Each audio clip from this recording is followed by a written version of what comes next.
Dad's pretty bitchin'. And so, so I went to interview. I went to see if I could get his name to interview him. And so then a woman stands up in the front and says, "There's even a bigger scandal here." So I sat down thinking, you know, my day cannot get any better. And she turns around and she goes, "What's that LA Times reporter doing in our midst?" So imagine the rage that's in this room, and they all turned to me. So I thought it was going to be, you know, St. William of this church, martyred right there. And they said, "You know what? If you print this, you're going to ruin Father Mike's reputation."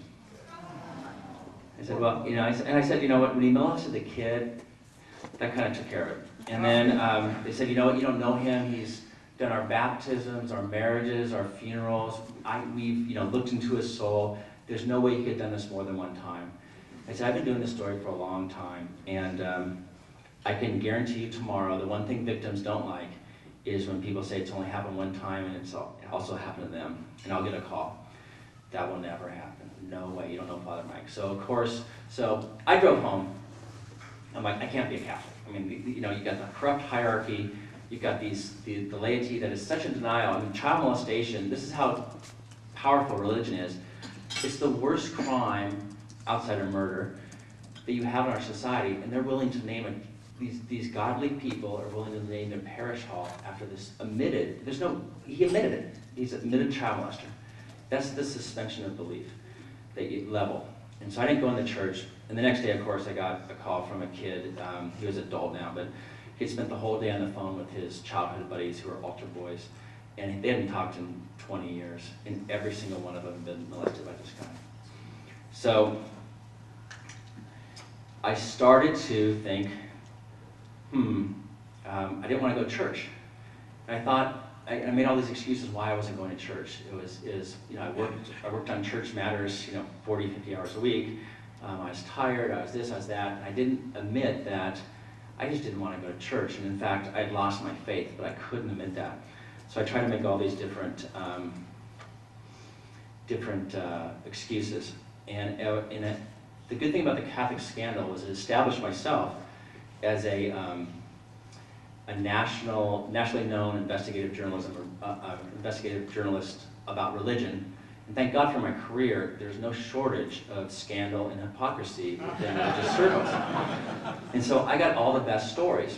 One of the great stories, I'll just tell you real quick, is, and I never printed this, but this is a good story. I had to leave before this happened, but there's a there's a medium famous evangelical leader, and he would travel the world with his special assistant. This is pretty typical, male special assistant. And so it turned out he was having an affair with him. And so the board of elders got together and they said, "We got to restore you to heterosexuality." So his special assistant was fired, but he was going to spend this 3-month program to become, you know, a real man again. And so once his heterosexuality was restored, he came back and he found out that his assistant had gone off and has a new friend. And this enraged this guy. And so this guy, you guys are going to love this. His big mistake is he hired a Mormon hitman to go take out his former lover, alleged lover. Now, if you're going to get a hitman, you don't want a Mormon. They're not, you know, it's just not a good thing. So the Mormon hitman had a change of heart. And so the Mormon hitman decided to deliver all the tapes and all the, you know, information to the DA and said, you know, I can't go through with this. So to this day, I've heard the tapes. They seem to be very incriminating, but to this day, this guy is still operating with no arrest. I don't know what the deal is, but if anybody needs a hitman, go to the Exmormons.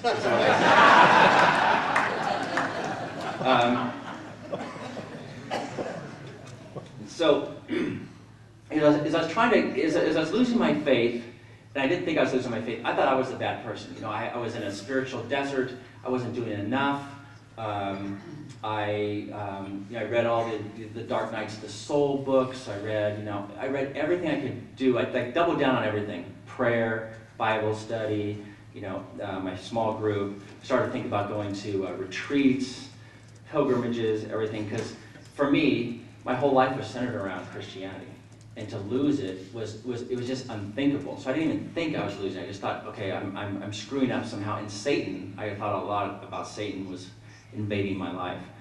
So despite all this, I wasn't going to church or anything else. But I couldn't yet admit that I made a mistake about the truth of Christianity. I was hoping for some sort of miracle that would restore my faith.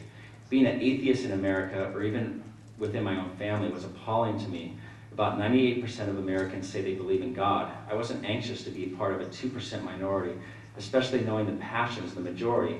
Besides, what if I were wrong? It wasn't the most positive incentive, but the specter of hell did keep me clinging to religion. Facing eternity in Hades was a big price to pay if I were wrong. And if I admitted to my disbelief, what would I tell my kids? It was one thing to send myself to hell. It would be unimaginable to guide my children along that path. Christians often talk about Pascal's wager, which argues that it's a good bet to believe in Christ. If you're right, you'll spend eternity in heaven. If you're wrong, you'll just be dead like everyone else. But it seems to me that to indulge in Pascal's wager, you actually have to believe in Christ. The Lord would know if you were faking it, and I could no longer fake it. It was time to be honest about where I was in my faith. As principles go, Occam's razor seemed to be a much better bet. It basically says that all things being equal, the simplest solution is most likely the correct one. It was becoming harder and harder for me to fit my idea of a loving personal God into the reality of the world in which I lived. The simplest explanation kept booming back to me. There was no God. So if you're having huge doubts of faith, the worst place you want to go to, probably in the world, is St. Michael Island, Alaska, which is right where I went next. And what the Catholic Church did, the Jesuits, the great Jesuits, is if they had a horrible priest anywhere in the world, they would harbor them in the Eskimo villages of Alaska. And there's no roads in and out. You get there by plane. These are villages, to this day, no running water, no authority. The only authority in town is the Catholic Church. So they send these monsters to these Eskimo villages. And in St. Michael, there are two villages that were about 11 miles apart. And they sent this guy named Charles Landowski. And he raped every boy in that village for 8 years. And there's no mental health facilities, and these are vicious, vicious rapes. And so these kids grew up, and Eskimos are very reticent people. They didn't understand, modern psychology or anything else. These kids grew up with this tucked away, and even though they're in the same room most of the time, they didn't talk about it at all. So these people grew up to be the village elders in these very tough, harsh in a harsh area. And you can imagine the dysfunction in these villages that are already dysfunctional as it is. And finally, when the sex scandal swept across the country, finally one of the Eskimos said, you know what, this happened to us. We're human beings. People should know about this. And when they did, of course, the Catholic Church, which has no resources whatsoever, they declared bankruptcy.